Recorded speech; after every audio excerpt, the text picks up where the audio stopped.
Naam. Na mwanawe mwenda zake Mwai Kibaki, Jimmy Kibaki ametangulia na kufika mahali hapa pamoja na mkewe. Wamejiunga na familia ambapo kuna wana na wajukuu ambao watakuwa ni wenye kwa mstari wa mbele katika kutazama ule mwili. Kitu ambacho watu wanafaa kukumbuka na kufahamu ni kwamba raia na wananchi hawataruhusiwa kwenda kutazama mwili mahali hapa, maana walikuwa na siku zao tatu. Ilikuwa siku ya Jumatatu, siku ya Jumanne na siku ya Jumatano wakautazama mwili. Kwa hivyo ambaye atautazama mwili hapa, kama tulivyodukuza kama wanahabari, Rais Uhuru Kenyatta na wale wenzake waalikwa ambao tunatarajia kama nilivyokutajia awali, tunatarajia Cyril Ramaphosa kutoka Afrika Kusini, Salva Kiir kutoka Sudan Kusini na wengineo ambao wamealikwa, ndio wataruhusiwa kwenda kutazama mwili kiduchu tu, tena baadaye waweze kurejea katika jukwaa lile na viti vyao vikuu, alafu tena baadaye watachukua viongozi wa dini, tena wachukue wanajeshi. Kwa hivyo huo ndio taratibu ambao utaendelea. Kwa hivyo iwapo umefika mahali hapa ukitaraji kwamba utakwenda kuchungulia na kuona mwili wa Kibaki, basi umenoa, maana hilo halitafanyika hapa. Hatujui kule Nyeri kama hilo litafanyika, Frida, labda kwanza leo jioni hadi kesho, hadi wakati wa mazishi, pengine wananchi kutazama kule, maana hawakuweza kufika hapa. Sidhani Lofty, kwa sababu wamesema kwamba ile hafla ya mazishi ambayo itakuwa kule Nyeri Othaya itakuwa ni hafla ya kibinafsi. Na kwa hivyo sidhani kama Wakenya watapata hiyo fursa, lakini vile vile kama ulivyotangulia kusema ni kwamba Wakenya tayari walikuwa wamepatiwa siku tatu. Lofty, tuliweza kushuhudia Wakenya wengi wakitoka katika nyadhifa mbalimbali. Wengi walisafiri na wakafika hadi maeneo ya bunge ili kuweza kutazama mwili. Na katika hali hiyo, mtazamaji, ni kukujuza kwamba pia nimeweza kupiga jicho na kumwona gavana wa Kitui Charity Ngilu ameweza kufika katika eneo hili. Lofty, na umetaja zile siku tatu, na nafikiri zitakuwa za kukumbukwa, manake kama Wakenya sasa wamezoea kwamba ule ndio utaratibu. Wapo rais atakuwa anatuondokea, basi atakuwa mwenye kulazwa katika majengo ya bunge. Waingereza wakasema atakuwa na line state pale katika majengo ya bunge. Kuna siku 2-3 zitatengwa ili Wakenya kutazama, lakini kuna kituko pale kilitokea, Frida, ambacho wengi walikuwa na maswali nacho. Kuna bwana fulani juzi ambaye alijitokeza pale na kupiga kelele, akapiga unyende pale na akizungumza kwamba mimi ni ruhusini jamii, alikuwa anasema I want to see my president. He was my president. Sijui yalikuwa ni mapenzi yale ambao Wakenya wanayoonyesha kwa mwenda zake Mwai Kibaki, ama kituko kile unaweza kukizungumziaje, Frida? Mwanahabari Leila tulizungumza naye hiyo siku na kanambia, Frida jamani, katika kila soko hakukosi nini Lofty, hakukosi mwenda wazimu. Sasa tunaweza sema labda ilikuwa tu ni zile vihoja ama ni vile vihoja ambao Wakenya wanapenda kuwa navyo, lakini sijui Shakum Simatusi, labda pia ni mapenzi tu ambayo alikuwa nayo kwa Rais Mwai Kibaki. Naam, Seneta wa Baringo Gideon Moi pia ni mmoja ambaye amewasili katika eneo hili na anakwea kule jukwani ambako wametengewa wale wageni mashuhuri. Pia namuona Martha Karua akiwa anasalimiana na Gideon Moi ambaye ni kiongozi wa chama cha NAK Kenya. Namuona pale. Na tukizungumzia NAK Kenya, nafikiri tuwalete watu nyuma katika historia ya siasa zake Mwai Kibaki, mwenda zake. Tulikuwa tumefika mwaka 2002 ambapo chama chake cha DP kikajiunga na vyama vingine na kuunda ule muungano wa Alliance Part of Kenya, ukipenda NAK, ambapo NAK baadaye kajiunga na LDP ambayo ilikuwa ya Raila Odinga pale na kuunda NAK ambayo National Rainbow Coalition. Na ilikuwa ni nguvu zile. Ilikuwa ni nguvu mpaka hata pia Raila Odinga tuliweza kumwona kwamba alijitokeza na yeye mwenyewe akasema Kibaki tosha. Tarehe 14 Oktoba mwaka 2002. Taikumbuka ile siku. Ubwabwa ulikuwa tayari umenitoka shingoni, kwa hivyo naweza kumbuka mawili. Ni baadhi ya matukio pale. Ndio pale baadaye Kibaki akabidi ilimbidi ashinde, maana aliungwa mkono na kila mtu. Akashinda kwa 62% ya kura zote na kumchukua kijana wa Malo kama naibu wake pale. Uhuru Kenyatta pia alipata 31% ya kura. Na akawa hataweza kumshinda pale. Mwaka 2005 kitu gani kilitokea, Frida? Mwaka gani umeuliza? Mwaka 2005 ambapo kazi iliendelea. Mrengo wa Raila kuwa na katika maamuzi pale kwenye ndizi na chungwa, maana walitofautiana. Baada ya wale mawaziri ambao walikuwa wanaegemea mrengo wa Raila kuweza kupigwa kalamu na Rais Mwai Kibaki enzi zile, anasema walikuwa hamheshimu. Na ndipo hapo sasa maswali yakaweza kuibuka, Lofty, je, amemsaliti ama usaliti ulianzia pale? Usaliti unasemekana ulianza kitambo, lakini katika siasa hakuna usaliti. Kuna nini? Katika usaliti ni unachotaka ninachotaka. Iwapo utanisaidia nitakuwa nawe, iwapo utanisaidia nitakuacha. Maana kila mtu ana tamaa na misukumo yake ambayo anataka kujifaidisha binafsi. Naam. Mwaka 2007 baada ya hai msukosuko wote, kumbuka chungwa lilishinda, na ndio maana kile chama cha ODM kubuniwa. Sasa Kibaki akawa anapelekana ana kwa ana, jicho kwa jicho, paji kwa paji na Raila Odinga. Na ndipo hapo sasa pia mwaka 2007 akaweza kuzindua kampeni yake katika uwanja huu wa Nyayo. Kauli yake mbiu ikiwa ni Kibaki tena. Katika runinga, mtazamaji, tunamuona mwanawe Jimmy Kibaki akiwa anatembea pale pole pole, akiwa anaongozwa na wenzake, nikitaraji kwamba wanaelekea katika eneo ambalo familia limetengewa ili waweze kukaa. Lakini vile vile nyuma yetu, iwapo unasikiliza mtazamaji wetu, ni kwamba kuna kwaya ambazo zinaendelea. Hizi kwaya zimefanya mazoezi kwa siku 8 kutoka Ijumaa ambapo alituacha mwenda zake hadi rais kutangaza. Kwaya zikapangwa, kamati ikapangwa ambayo ilikuwa inatoa matangazo haya kila mara kwamba kitakachofanyika ni hiki, ratiba itakuwa huku, na kwaya hizi kaanza kujiandaa. Naam, Lofty, labda wasilolijua watazamaji ni kwamba hata wewe pia ni mtunzi wa hizi nyimbo na hata malenga. Labda katika hizi siku za kumsindikisha Rais Mwai Kibaki uliweza kutunga nyimbo ama pia kuandika ushairi tu? Nafikiri umetoa hoja nzuri sana ambayo nimekuwa nikipiga darubini na kuipatia jicho jana, na nikaweza kulinganisha na kulinganua na mwenda zake hayati Pombe Magufuli.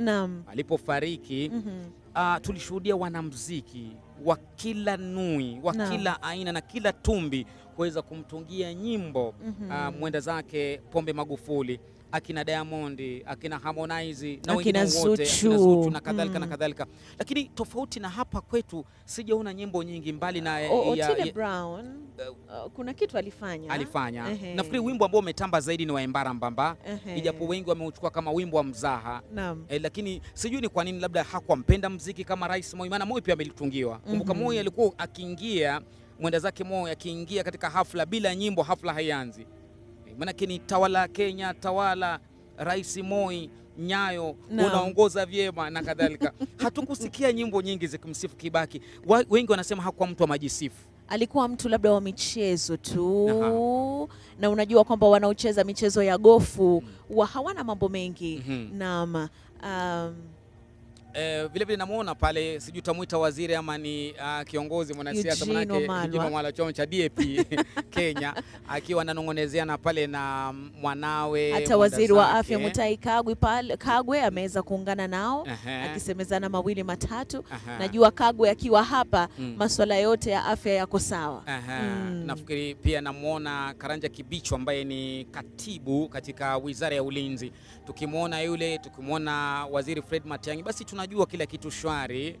Na ndivyo hali ilivyo. Kwa hivyo hawa ni mawaziri wageni mashuhuri wakiwa wanatoa labda pole zao za mwisho kwa Jimmy Kibaki ambaye ni mwanawe mwenda zake Mwai Kibaki. Maana labda baada hapa itakuwa ni mishe ya mbio kuelekea katika ule msafara ambao utakuwa unatumia, kama tulivyowajuzeni watazamaji wetu, barabara ile kuu ya Thika moja kwa moja hadi katika kaunti ya Nyeri kule Othaya. Naam. Ulikuwa unatupa shairi lako? Kwa kweli sina shairi la kuliwekea kidole kwamba nililitunga kwa ajili ya mwenda zake Mwai Kibaki. Nilikuwa natoa tu tathmini yangu ya namna gani hakuwa napenda sana hizi nyimbo. Manake baadhi ya mawaziri ambao walihudumu naye ambao tumezungumza nao, kwa mfano Zipapa Ali Chiraumu Mwakwere, alizungumza kwamba huyu alikuwa ni mtu ambaye mkifika pahali eti msimame mpige saluti, hakuwa anapenda sana. Hakuwa anapenda, alikuwa mtu mtulivu chini ya maji. Hata atasema jameni kaeni, tulieni. Watu wanakaa chini na anaanza kutoa hotuba yake. Kwa sababu yeye alijichukulia kama mtumishi wa umma, wengi wanavyomtaja, na wala si bosi ambaye ni wa kupigiwa saluti na vitu kama vile, tofauti labda na marais wengine Frida. Naam. Naam. Haya, tupige jicho basi mtazamaji, turudi sasa katika uwanja wa Nyayo. Naam. Kama unavyosikia Lofty, naona wa Kenya wametulia tuli, na hata pia hali ya anga imeanza kuwa bora kidogo, angalau kijua kimeanza kuingia na kutoa ule upepo ama kile kijibaridi ambacho kilikuwa kimetukaba hapa. Na vile vile pia wanahabari wamejitokeza kwa wingi kabisa ili kuweza kupeperusha tuendelea katika uwanja huu wa Nyayo. Mtazamaji, kumbuka hapo awali ilikuwa tumekujuza kwamba hii misa ilikuwa inafaa kuanza rasmi mwendo wa saa 4 Lofty, na hivi sasa naona ni saa 3 na dakika 58. Kwa hivyo ina maana kwamba ule mwili uko karibu kufika hapa, na pia vile vile tunatarajia kwamba hafla hii nzima itakuwa inakamilika hapo mwendo wa saa 8:30, ili msafara utakuwa unaanza safari moja kwa moja kuelekea katika kaunti ya Nyeri kule Othaya. Na iwapo mtazamaji wetu ndo unajiunga sasa, haya ni matangazo maalum tukiwa mubashara katika maeneo mbalimbali. Tumetoka katika makafani ya Lee tukakuleta moja kwa moja katika ule msafara ambao utachukua takriban kilomita 7 kutoka kule hadi hapa. Lakini kabla ya kufika hapa, ule msafara ambao umebeba mwili wake jeneza la rais mwenda zake Mwai Kibaki umeingia katika ikulu ya Nairobi, ambapo tumemwona rais wa sasa ambaye ni Uhuru Kenyatta akatoka kwa heshima na kumpa heshima mwisho pamoja na wanajeshi ambao walikuwa wameandaa gwaride. Baada pale tumeshuhudia ule msafara na wanajeshi wakibeba ule mwili wa Mwai Kibaki moja kwa moja hadi kwenye gari maalum ambalo limeubeba ule mwili katika ile sehemu ambayo imetengewa kubebea silaha na mizinga, na msafara ule utachukua takriban kilomita 5-6 kupita na barabara kuu ya Uhuru ambapo imefungwa kutoka asubuhi hadi katika eneo hili la Nyayo. Ni matangazo maalum ambayo yanafuatilia mauko na vile vile heshima ya mwisho ya mwenda zake Mwai Kibaki aliyefariki Ijumaa tarehe 22. Alifariki akiwa na umri wa miaka 91, maana alizaliwa mwaka 1931 hadi mwaka 2022 alivyofariki.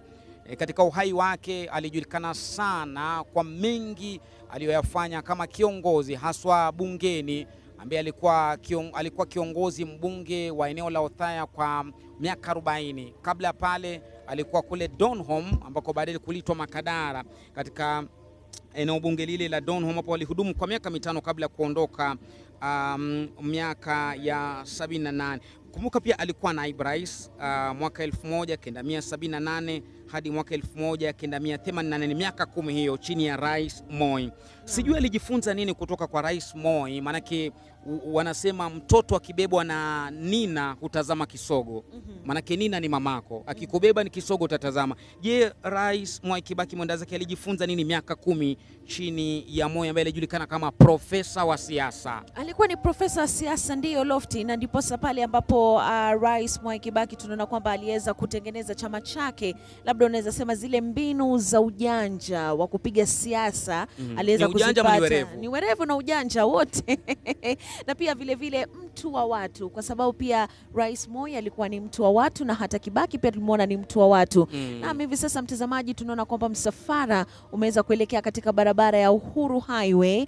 Kile kijigari ama vile vijigari vinakuja polepole pamoja na gwaride la wanajeshi wanaweza kutembea pale aste tu Lofty, kumaanisha kwamba wapo karibu na hapa. Nataka niwavulie kongole wanajeshi hawa. Yaani kupiga mguu kilomita 8 kutoka Lee hadi Ikulu hadi hapa, si mchezo. Kwa hivyo tuwavulie kofia, na ndio msafara ambao unaendelea kutoka barabara ya Uhuru. Watakuwa ni wenye kupita hadi katika mzunguko wa Bunyala. Kutoka mzunguko wa Bunyala watakuwa wanasonga mbele kama kilomita nyingine 1 hadi mzunguko wa Nyayo. Mzunguko wa Nyayo mkono wa kuume watakuwa wanaingia katika uga huu sasa wa Nyayo, ambapo ndio siku ya siku. Lofty, hatuwezi zungumzia Rais Mwai Kibaki bila kumtaja mkewe Lucy Kibaki. Hapo kwa Lucy unakumbuka yepi? Ukimtaja Lucy unanikumbusha historia nyuma kidogo, manake hatuwezi kumtaja Lucy bila kukumbuka pia watoto wake. Na alipomua mkewe Lucy Kibaki mwaka 1961, wakajaliwa na watoto 4. Tuko na Jimmy Kibaki, kuna Wangoi Mwai, kuna David Kibaki pamoja na Judy Kibaki. Lakini zaidi mkewe Lucy atakumbukwa, Mungu ailaze roho yake pema peponi, manake alifariki miaka 6 iliyopita, na atakumbukwa zaidi kama mama wa taifa wa kwanza katika umma. Kumbuka marais waliotangulia, Rais Jomo Kenyatta, Rais Moi, ambao wengi ndio walitambua kabisa katika hatamu zake, hawakuona mama taifa akiwa katika umma, katika maeneo ambayo wengi wangesema mama taifa amesema nini. Kwa hivyo alijitokeza na kuonyesha ujasiri wake na kuchukua himaya na kuimiliki kwamba hii ni afisi yangu kama mama taifa, lakini kuna baadhi ya vitu mtavifanya katika utaratibu A, B, C, mimi kama mmewe rais. Na labda mkewe rais kunradhi. Na labda nyinyi kama mabinti na wanawake katika taifa hili, Frida na wenzako, sijui mlijifunza nini katika uongozi wake Mama Lucy Kibaki? Tulijifunza kwamba siku zote mwanaume atasalia kwa kichwa, lakini shingo ndio linasaidia kichwa. Hapo nimeongea kwa falsafa. Ni hekima, umetumia hekima na falsafa. Lakini wanasema katika uongozi itategemea, maana kichwa nyumbani ndo kichwa katika taifa. Ni kichwa, lakini kinahitaji pia nini? Kinahitaji shingo ndo kiweze kuwekwa katika sehemu yake. Naam, mtazamaji, ukitafakari mambo ya shingo na kichwa, ni kwamba kwa sasa kichwa ni jeshi, mwanajeshi kiongozi ambaye yuko pale. Kumbuka chini ya Robert Kibochi ambaye ndiye kiongozi mkuu wa majeshi ya ulinzi, baada ya kuchukua hatamu ile kutoka kwa Samson Mwadhere, jenerali yule, ndiye anaongoza mpangilio huu wote, na tutamvulia kofia na kumpigia makofi katika hafla hii. Manake wengi walikuwa wanazungumza, kwa mfano kuna baadhi ya wachanganuzi ambao walikuwa wanalinganisha na kulinganua mpangilio huu wa ibada hii na hafla hii ambavyo inaendelea na kilichoendelea labda katika nchi jirani, kwa mfano kwa Rais Pombe Magufuli kule Tanzania, na wakasema labda shughuli hii ni ya kutajwa na kupigiwa mfano, kupigiwa mstari, na vile vile kuweza kuangaziwa katika mataifa mbalimbali kwamba huenda wakachukua mwigo huu wa kwamba rais atakapoondoka akiwa mamlakani, hivi ndio baadhi ya vitu ambavyo vinaweza kufanya. Lakini wengine pia wakataja kwamba jamini, mwenda zake ni mwenda zake, ijapo kuna vile vitengo na madaraja ambayo huwekwa. Kwa mfano rais kama hadhi yake huyu ambaye ndiye amri jeshi mkuu, haitwi mwenda zake, haitwi marehemu, anaitwa hayati. Ijapo tumekuwa na wadadisi kidogo, tukasikia kwamba familia haikutaka kwa sababu bado inajihisi ni kana kwamba hajaenda, ako nasi. Uzungumza vizuri, manake wanasema kwamba huyu bado ni wetu. Kwa hivyo wanasema kwamba wangetamani wanahabari pamoja na wafawidhi ama waendesha ratiba wataje tu kama aliyekuwa rais. Manake hawataki aitwe marehemu wala aitwe hayati. Rais wa tatu, hata si aliyekuwa. Wanataka aitwe rais wa tatu. Na labda inaonyesha yale mapenzi. Manake kuondokewa si jambo la rais. Ile ni shari, ile si heri. Kwa hivyo iwe ni rais, iwe mmekuwa wakubwa kiasi gani mmekuwa, atabaki kwa baba. Ndio maana familia hawataki aitwe hayati wala marehemu, wanataka aitwe aliyekuwa, wanataka aitwe rais wa tatu wa Jamhuri ya Kenya. Na pia vile vile Lofty, hivi juzi tuliweza kuona wabunge walifanya kikao speciali katika maeneo ya bunge ili kumpatia heshima, na kuna mambo mengi ambayo aliweza kujitokeza katika yale maongezi yao, wakaweza kumsifia tu kutokana na yale ambao wananchi wa Kenya wameweza kuyasema. Je, unajihisi kwamba serikali ya Kenya hivi sasa, ama ile serikali ambayo tunatarajia itakapoingia tarehe 9 mwezi Agosti, je, unaona kwamba itachukua yale mambo ambao wabunge waliweza kuyazungumzia bungeni? Nafikiri itakuwa muhimu zaidi, lakini kitu ambacho kilinisikitisha hata kabla kuzingatia yale mambo, manake mengi walitaja uchumi ulivyoimarika wakati wa Kibaki, na wakataja baadhi ya masuala kama elimu, masuala yaliyodorora. Je, serikali ikija ichukue hatamu namna gani ili kupandisha viwango vile ambavyo Kibaki aliviacha? Lakini cha kusikitisha ni kwamba nilitarajia kwamba bunge litajaa pomoni, kwamba wabunge watatoka pale kutoa rambirambi zao, lakini walikuwa finyu. Pengine nusu ama hata hawakufika nusu ambao walifika pale, na wengi labda walikuwa katika shughuli zao za kisiasa, ama wengi walikuwa katika maeneo mengine ambao waliona ni ya muhimu zaidi, hatuelewi. Lakini mimi nilidhania kwamba itakuwa ni tofauti kidogo. Maana tofauti na tulivyoona, kwa mfano nitataja sana Tanzania, maana ndiye rais wa Afrika Mashariki wa hivi juzi kabisa kutuaga kabla ya kuondokewa na wetu hapa. Na tukitaja hilo la kukumbukwa na labda watu kuchukua nafasi zao kama viongozi, Samia Suluhu Hassan, rais wa Tanzania, ametangaza kwamba ataomboleza kwa siku 2. kule Tanzania. Kama siku kutoka Ijumaa na hata Jumatatu itakuwa ni siku ya mapumziko. Bendera Tanzania zitapeperushwa nusu mlingoti kwa heshima ya rais ambaye ni wa nchi jirani ya hapa Kenya. Sijui utazungumzia vipi labda uhusiano kati ya hizi nchi mbili na hata ya tatu ya Rais Yoweri Kaguta Museveni Uganda. Manake ule umoja umekuwa ambao ulianzwa kutoka enzi za marais waliotangulia, Kenyatta, tena Moi, na sasa Kibaki, na sasa Kenyatta. Unajua yote tisa lofti hii ni Afrika Mashariki. Naam. Kwa hivyo lazima tupendane. Na hata wimbo pia tuko nao wa Jumuiya ya Afrika Mashariki. Kwa hivyo lazima magavana wanazidi kuingia. Gavana Alfred Mutua ameweza kuwasili wa Machakos katika eneo hili. Muona pia Amason Jeffa Kingi pale nyuma, kama sijakosea, maana pia mask nazo zinazibaziba nyuso. Yule ni Kingi. Gavana wa Kilifi. Anyang' Nyong'o wa Kisumu pia ameweza kuwasili pale. Pamoja na wengineo sawa na Kiraitu Murungi pia namuona yuko mkabala na Anyang' Nyong'o. Ndivyo hali ilivyo. Tayari tunavyozungumza takriban wageni mashuhuri 90% wamefika na wamechukua nafasi zao, na takriban wa Kenya 15,000 washawasili hapa. Naam. Manake kuna baadhi ya viti ambavyo bado viko wazi kwa sababu nafikiri wamepita nusu hawa wa ile nafasi ambao wanaweza kuhimili. Nje yetu pale wageni wanaendelea kuingia, manake kuna picha ambayo kamera zetu kama tulivyokujuzeni ziko ndani ziko nje. Kwa hivyo kuna kamera ya nje inaonyesha ile lango maalum la wageni mashuhuri, ambapo pale ndio tutatarajia kwamba Rais Uhuru Kenyatta ataingilia.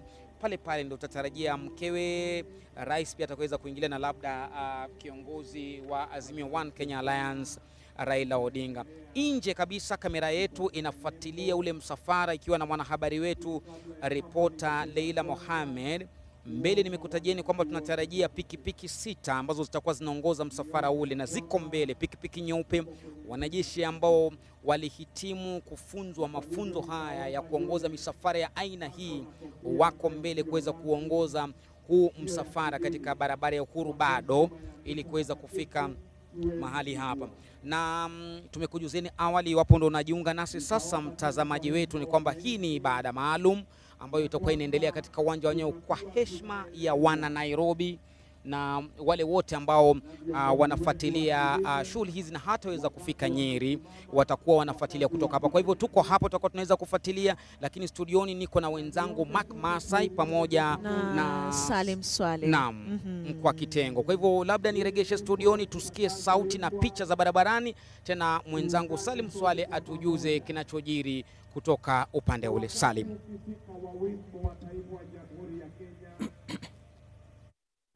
Na asante sana Lofty Matambo pamoja na Frida Mwaka kwa taarifa hiyo kuntu na tendeti zaidi kuhusiana na yale yanayojiri na historia ya Mwai Kibaki. Penzi mtazamaji, picha hizo ambazo zinakujia moja kwa moja kutoka uwanja wa michezo wa Nyayo, lakini vile vile tunazo picha kutoka katika barabara kuu ya Uhuru ambapo msafara huu bado unaendelea. Unakaribia sasa kufika katika sehemu ya pili ya barabara hiyo kabla ya kuingia katika barabara inayokupeleka moja kwa moja katika uwanja wa Nyayo. Ratiba hiyo imechelewa kidogo, lakini inatazamiwa wakati wote kutoka sasa msafara utakuwa unaingia rasmi katika uwanja huo wa Nyayo. Tayari umati mkubwa umejitokeza kwa ajili ya kumpa saluti ya mwisho, kumpa mkono wa buriani Mwai Kibaki. Kumbuka leo ndio itakuwa ni safari yake ya mwisho hapa jijini Nairobi. Baadaye hapo kesho ataondoka, mwili wake utaondoka na kupelekwa katika mji wa Othaya katika kaunti ya Nyeri, ambako kutakuwa na ibada maalum, na baadaye hapo atazikwa katika mazishi ya faragha nyumbani kwake. Hizo ni picha za moja kwa moja kutoka pande mbili, moja katika upande wa Nyayo na mwingine upande wa barabara hii ya Uhuru Highway. Wageni mashuhuri tayari wameshaanza kufika katika eneo hilo. Nusu ya baraza la mawaziri wapo katika uwanja huo wa Nyayo. Tumeona waziri Fred Matiang'i wa masuala ya usalama wa taifa pamoja na waziri wa ulinzi Eugene Wamalwa na wengine wengi tu ambao wameshafika hapo. Natarajiwa baadaye kidogo viongozi wa nchi na serikali mbalimbali kutoka mataifa mengine watafika katika uwanja huo kabla ya Rais Uhuru Kenyatta kufika katika uwanja wa Nyayo majira ya saa 4:30 hivi asubuhi, na kisha kupokea rasmi na kwa heshima kubwa msafara huu ambao umebeba mwili wa hayati Mwai Kibaki katika uwanja huo, ili kuruhusu ratiba na barnamiji kuanza kamili kwa ajili ya maombi rasmi ya kitaifa katika uwanja huo wa Nyayo. Nikurudishe nyuma kidogo kwamba mtazamaji, picha kama hizi tuliwahi kuwa nazo miaka miwili iliyopita wakati tulikuwa tunamuaga rasmi rais wa pili wa Jamhuri ya Kenya Daniel Toroitich arap Moi, ambapo vile vile kulikuwa na siku 9 za maombolezo ya kitaifa na siku 3 za kuona mwili katika majengo ya bunge, na msafara kama huu kawa umepita katika barabara kama hii. Ingawa kwa wakati huu mabadiliko machache yanashuhudiwa, kuna barabara hiyo ya Nairobi Expressway ambayo ndio inakamilika wakati huu ilikuwa haijafikia upeo wa aina hii.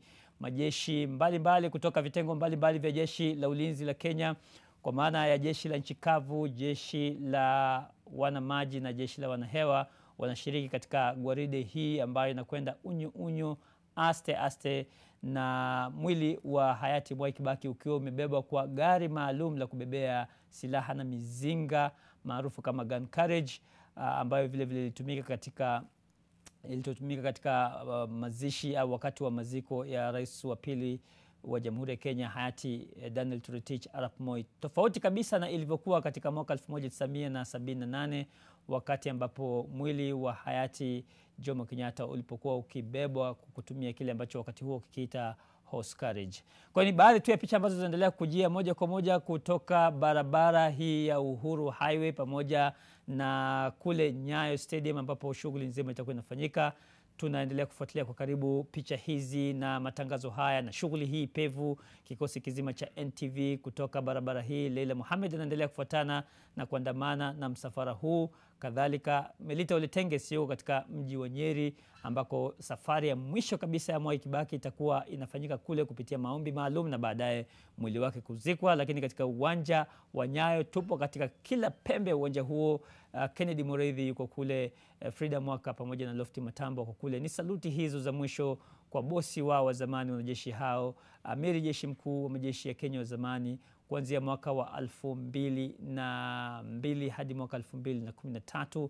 Kwa hiyo ni wakati mzito sio tu kwa taifa la Kenya, lakini vile vile hasutan kwa wanajeshi ambao walikuwa na mtagusano wa karibu na bosi wao katika kipindi hicho chote cha miaka 10 iliyopita.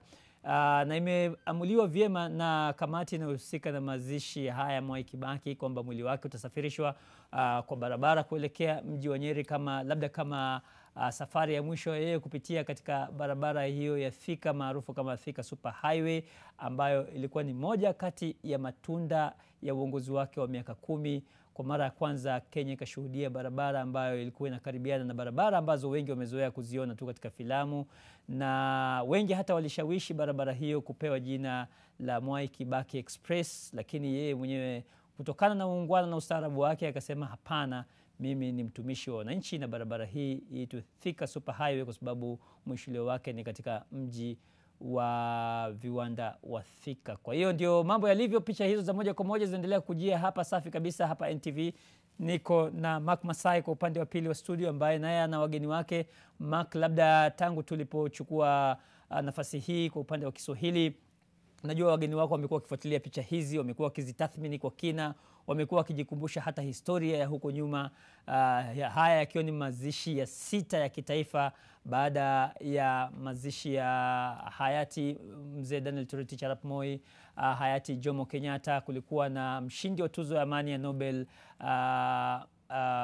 Profesa Wangari Maathai. Vile vile kulikuwa na mazishi ya kitaifa ya mama zamani wa taifa Bi Lucy Kibaki na wengine kama vile Matiba na wenzake. Mark. Swale ndio tumekuwa tukifuatilia, and as we follow these pictures, just before the procession started from State House, we were talking with Suba and Rose, and this is they're actually just about to get to Nyayo Stadium, and we'll just leave the pictures there as we continue speaking. I have in studio Rose Lukalo Owino and Mr. Suba Churchill.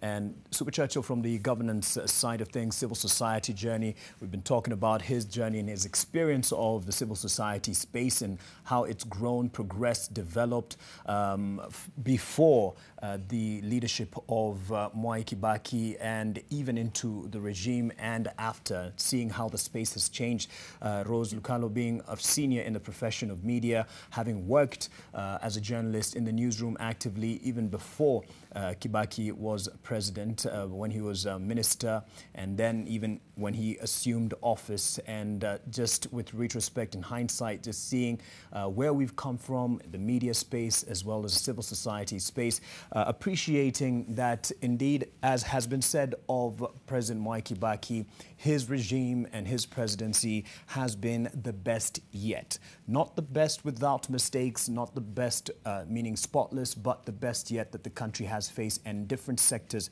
would attest to this. So we're also live at Nyayo Stadium, where people have converged, ambassadors have arrived, and even other leaders from the region and their representatives have come to witness the state funeral of Mwai Kibaki. We've seen the Deputy President William Ruto and other leaders from Kenya Kwanza having arrived. I also saw a shot there of CJ Kome having also arrived and settled, and they are definitely getting ready to receive the body of President Mwai Kibaki. And we were saying earlier, and I was throwing this question to you, but we had to listen into the national anthem there at State House, Rose, that this is definitely, I don't know whether to call it surreal, but this moment for the sitting president, Uhuru Kenyatta, must mean a lot in terms of reality check. I think both in terms of a reality check and at a very personal level, because his association with the late President Kibaki, from my understanding, dates back to his infancy, you know, so it's almost like another father, a small Yeah, you were father. saying yes. He suggested the name. I've heard it reported in the media that the name Uhuru was given to him by Mwai Kibaki. So again, I'm quoting sources on that. So to have known this person first as a friend of your father, and through the reign of President Moi, and to have served under him, I believe he went to school with Kibaki's sons. Mm-hmm.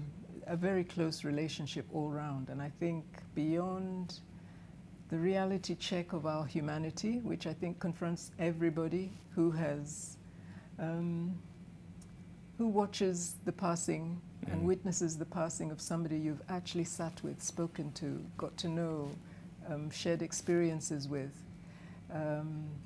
Beyond that simple knowledge, there's this long lifetime tie. If I'm not mistaken, Kibaki may be his godfather, I actually think. So there's a lot of history there and a long-standing tie to the family. As human beings, we feel for him.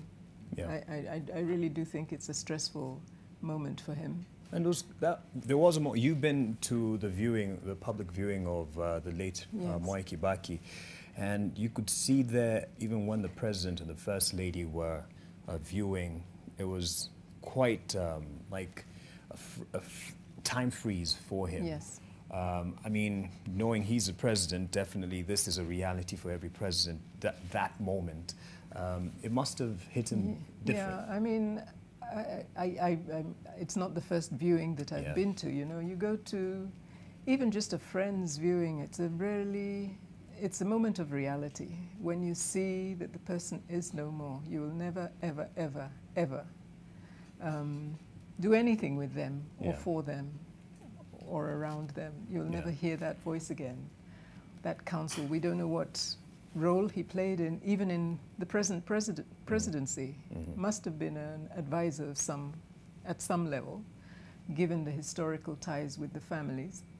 The person is gone. So even as we mourn, I think we give pause to the special place that he had in the lives of those who were much closer to him than we are, to his family, and to the president, who I believe was like family. Right. So it's a tough moment. And you mentioned something about legacy and it being a reminder that as people have glowing tributes of Kibaki, there is need, and time is not on his side, to leave something actual. I'll let you talk about that in a bit, but I mean, Bona Churchill, the most powerful man now laying in state, it sends a message even to the current president. Yeah, I mean, to all of us, and of course the current president feels it more than the rest of us, because this is a man whom he succeeded, who handed over the instruments of the state. You remember the ceremony at the Kasarani Sports Complex, when he was handed over by the late Kibaki the military sword, a symbol of power, state power, as the new commander and incoming commander-in-chief. And so it's a moment of reflection that, this is the one common destiny that we are all headed to. Kibaki has had his turn, and the rest of us are going in that direction. So I suspect those were the kind of reflections going on in the minds of the current president. And more so, if you consider, and if indeed it is true, because I've heard it said several times, not just this time that President Kibaki has passed on, that he proposed. And naming in an African setup is a family thing. Yes. Coming days after somebody is born. And so for Kibaki to have suggested that the current president be called Uhuru, to capture the historic moment that the country was going through, and for it to come to pass, speaks volumes about how close they were at that time. Yes. And for one to suggest a name and it comes to pass, it means that President Kibaki at that time was part and parcel of the larger Kenyatta family. Yeah. And so the younger Kenyatta is also part and parcel of the larger Kibaki family. And I believe that's actually the president's motorcade Exactly. just arriving at Nyayo Stadium to mark this ceremony, not just as a national leader, but on a personal level, as you've both spoken, exactly. given the relationship that the families share. So the president is there, of course, in his official capacity. He had to be the one to make the announcement in his official capacity. But in terms of his emotions, there is a way in which he relates to the unfolding events with a lot of nostalgia, a lot of memories. Yeah. And perhaps how they were regular people playing on the open grounds, on the lawns of State House and stuff. And you remember this beat that has emerged, and it has come from none other than Jimmy Kibaki, the eldest son to the fallen president. How President Kibaki felt when it was brought to his attention that there were people who were deliberately putting barriers to Uhuru's attempt to reach him. Because I think when Uhuru had made up his mind that he wanted to run for president, he perhaps thought, and strategically so, that it would be good to share this with the outgoing president. And then it comes to the attention of the late president that there have been people frustrating his attempts to go to State House, and he gave express direction that he is the only guy who must be allowed with or without prior arrangements and appointments. So that tells you how the late President Kibaki had seen, regarded, how highly regarded the current president. And I think for the current president, it is, those small but very momentous interventions by the late Kibaki that perhaps account for his current presidency. And I'm sure we'll hear in the tribute part of the program, the president there just setting foot on Nyayo Stadium as the procession with the body of the former president Mwai Kibaki also just about to get to Nyayo Stadium the precincts where the ceremony will kick off officially. And yes, we have the representatives, the military representatives for land, sea, and air. This being a last salute from the military for their former commander-in-chief, and the dignitaries as well have arrived. Just to go through the program, and actually they are quite on time given the program that we have from the committee, that the president would be arriving, and I believe that is Raila Odinga as well, if I'm not wrong. Yes, yes, and this will have some other very personal experiences shared, not just from Uhuru, but as well from Raila Odinga, who served as Prime Minister in the shared government with Mwai Kibaki. And he even spoke about it while in the United States during his visit that he cut short for this, that indeed he feels this was the best government, that was the best government for Kenya since independence, given what had been experienced. I believe we can listen in. Perhaps there is a national anthem playing at this moment.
Asanteni kwa heshima, tunaweza kuketi tafadhali.